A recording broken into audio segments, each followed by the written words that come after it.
Abakwate kuliko Mugabe Bazini, Patrick okwatwa ne Joseph Mwesigwa ababadde bawomya omutwe mu kwonoona ebintu.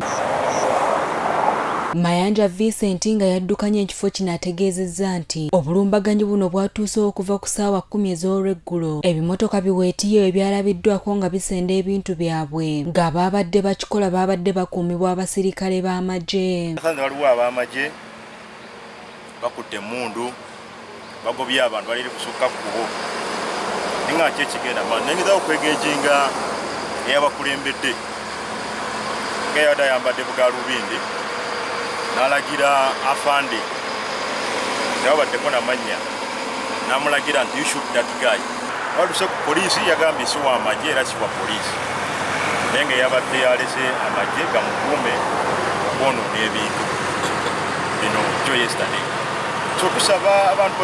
Shaban Kasana Ntanda mu nnaku ey'ekitalo ayozezza ku Munyera n'alaajanira bekikwatako okutunula mu nsonga y'ekibanja kye. Ono agamba ettaka lino yaligula ku Mugabi Davis Sendawula ng'ono Elsa owokubiri ow'ekyalo nga wano Ntanda ategeezezza ng'emmaali ye ebalirirwamu obukadde bw'ensimbi za wano 6 yayinooneddwa kw'otadde n'ebyuma ebyabadde akozesa okuddukanya emirimu. Kino kikoleramu ebbanga ddene wenda kigula era dokita ye neiba wange bwe yagula ewuwe n'asimba kalitunsi nga kalitunsi we mulaba ekifo ekikyo kwe kiyita naye yayagala kwesa maanyi okubanga ali mu State House nga ye John David Kabasa ajja atwala ekifo kyaffe nga akwesa maanyi olwokubanga ali mu State House. Nsaba President Museveni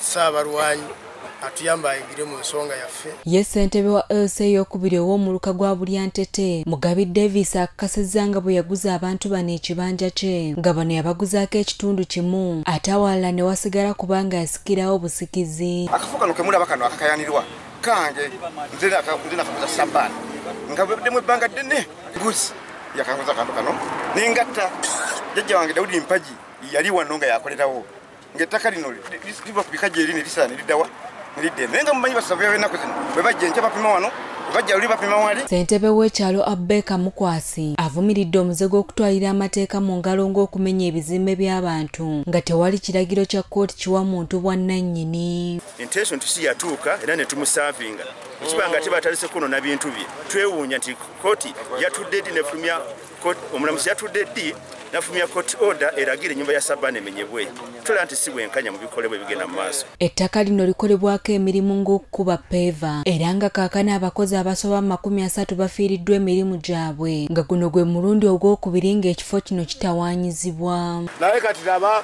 gundi zonna bazoononye mukamange naye kati saawa fera tuli mu mbeera mbi kati saawa zino fera tuli mu kuwankawanka. Guno mulundi ogw'okumenya gwakubiri ogwasooka bamenya kyo twamanya ani yamenya tuwaba ku poliisi naye guno mukama yatuyambye nti bazze nabamenya misana ebyakoleddwa wano mu Uganda ya leero biri unacceptable tebikkirizibwa.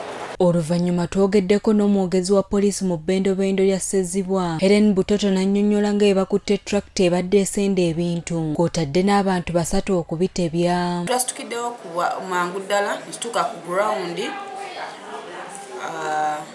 netusanga nga kituufu waliwo ebintu ebyononeddwawo era nakusobola zino wenjogera era tukutte abasibe tubalina mu kadukulu kaffe wano erugazi ku CPS n'ekizibiti kya tractor nakyo tukirina wano ku CPS. Kyokka kaefubwafu okwogerako ne Dr. John Kabasha agudde butaka oluvannyuma lw'okumukubira amasimu ge ng'atuggyako. Karo kwagala Nakagombe yakusakidde eggulire lino ku Lwagugudde TV.